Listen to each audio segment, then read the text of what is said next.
What is up, my fellas? Coming at you guys today with another review. With reviewing, I want to review both newer albums and classic albums like this. If you're familiar with this, you'll know this album is pretty old. But first, before we get into any of that, what is this video's album? Let's find out.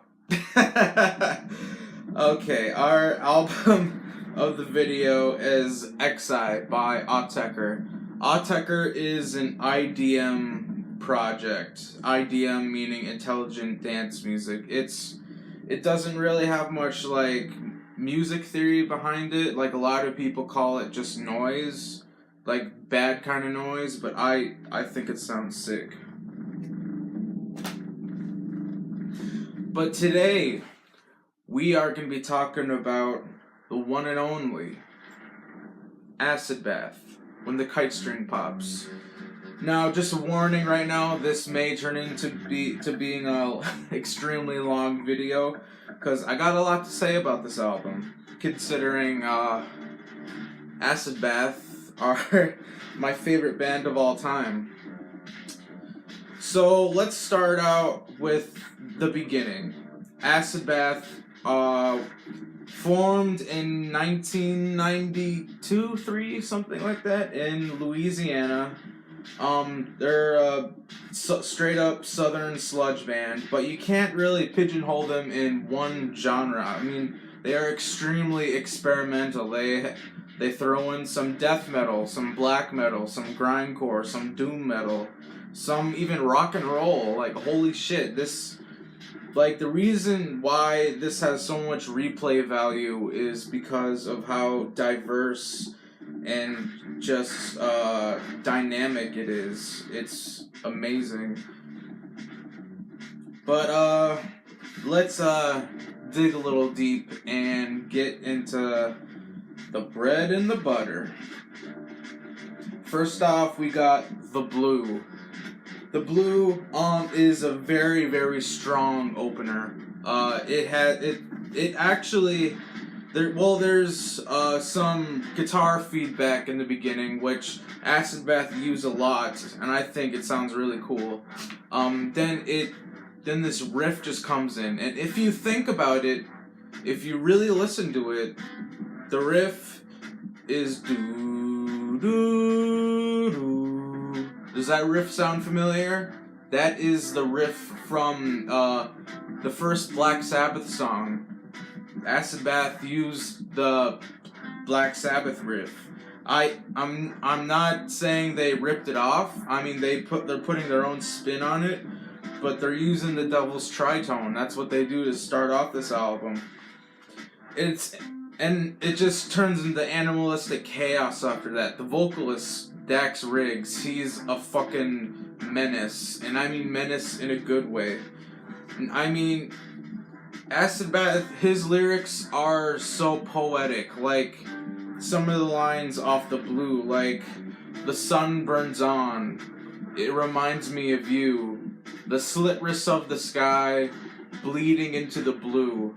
Like, this album is filled with both very beautiful and poetic lyrics, but yet also vile and disgusting and just really edgy lyrics.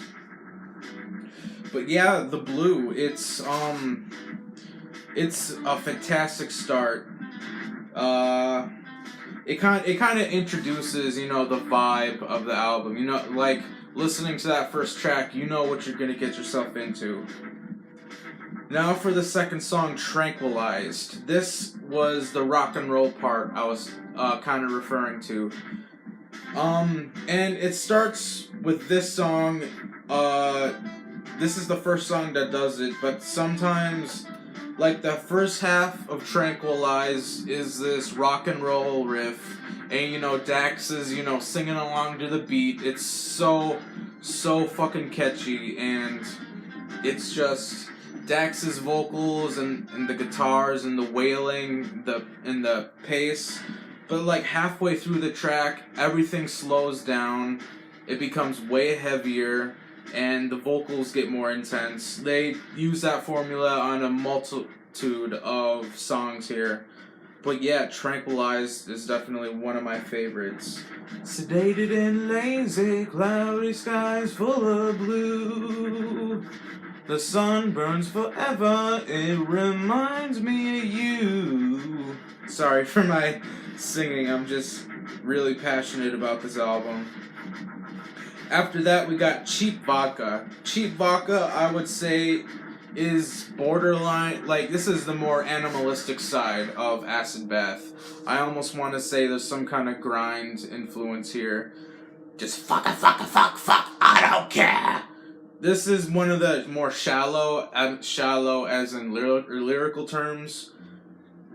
Just basically about fiending and, you know, being on the prowl. And there's other songs that are going to be like that are coming up. But yeah, Cheap Vodka, it's, I mean, the worst song on an Acid Bath album is still amazing. I'm not saying Cheap Vodka is the worst, but it's still very good. And up next, we got Finger Paintings of the Insane. I fucking love the bass line on this song. The vocals and the bridges, they're interesting. They're not my favorite on the album. Dax is in this sort of like higher register in his voice. But the lyrics are really compelling, and it's just a great tune. And then we get into Jezebel. I love the spoken word opening. How does it go? If I took the cigarette and burned it down on you, would you love me? I think that's how it goes. Well, yeah, Jezebel basically being about a heartless bitch that fucked you over and that you basically want to kill. Musically, it's very aggressive, very abrasive. The production, even throughout the whole album, is very brittle, and it's just chaos. I mean, I use that word too much, but that's just the truth. And then we have to the most iconic song, Scream of the Butterfly. This is an acoustic cut. It's about a little over 6 minutes long, but it is beautiful. It is a beautiful song. Actually, the song is about abortion. It's about a woman needing to get an abortion because I think she was raped or something. But yeah, the lyrics to Scream of the Butterfly are very deep. Trying to think of some of the lyrics off the top of my head. Something cold is forced inside, stuff like that, you know, getting the abortion. Yeah, just really heavy. And, I mean, it's a pretty bold song topic, but it is a beautiful, beautiful song. But then after that, we got my fucking favorite song off this album, Dr. Seuss is Dead. God damn it. This is their most death metal oriented song. It just begins with this ominous feedback, and it escalates, and it keeps on going until the riff just comes in and punches you in the face. This song kind of has a slow, loud dynamic that was popular in the 90s, like slower, subdued verses, and then coupled with really loud and violent choruses. I've actually done a vocal cover of this song before. It's not that good. I'm probably never gonna post it on here, but yeah, the song is amazing. And the lyrics, I love the phrase that Dax chants at the end of the song. Let me think of it real quick. Dream sea has been poisoned, black light flashing me red, innocent suffocated in its sleep, Dr. Seuss is dead. I mean, that's basically what this song is about, is the loss of innocence, because Dr. Seuss is dead. Dr. Seuss is a children's favorite. He wrote child books, but he died. and that symbolizes how our innocence dies whenever we're exposed to the real world, or like stuff that should not be seen. You know, to make a Death Grips reference, I've seen footage, just some bad shit you're not supposed to see, especially at a young age. And then after Dr. Seuss is dead, we got Dope Fiend. This probably has my favorite guitar riff. It starts out with this wailing wah pedal, and it's just really groovy. It gets you going. It's really rock and roll inspired. The verses are like completely different from the intro and outro. With the verses, it's Dax screaming and just these chugging guitars. Basically, the song is, well, it's called Dope Fiend, so it's about prowling for drugs, prowling for sex, just brown beggars, just, you know, just least common denominator of people. And then after Dope Fiend, we got Tubabu Kumi. This song, it's great. It has the same formula as Tranquilize. It has a really, really upbeat beginning. You know, the vocals are on point, the guitars are just doing their thing, but eventually it slows down to this sludgy and doomy pace, and the guitar kind of just rings and rings and rings. But yeah, more great lyrics. Talking about, God, how does the line go? Something about fucking the wound in John F. Kennedy's head. It's some fucking crazy shit. And then we got ourselves God Machine. This song, I mean, given the title, is very anti-religious. Just, saying how religion has poisoned and has warped the minds of younger people, you know, it being too influential for that. It's a really cutting edge song. I can't say too much about it. It's probably a mid tier on this album, but it is still a good song. And then we get The Mortician's Flame, another really great bass line. This is probably my least favorite Dax vocal performance on the album. It's still good, you know, like I just said, of course. But yeah, it's really good. It just kind of leaves me speechless sometimes. But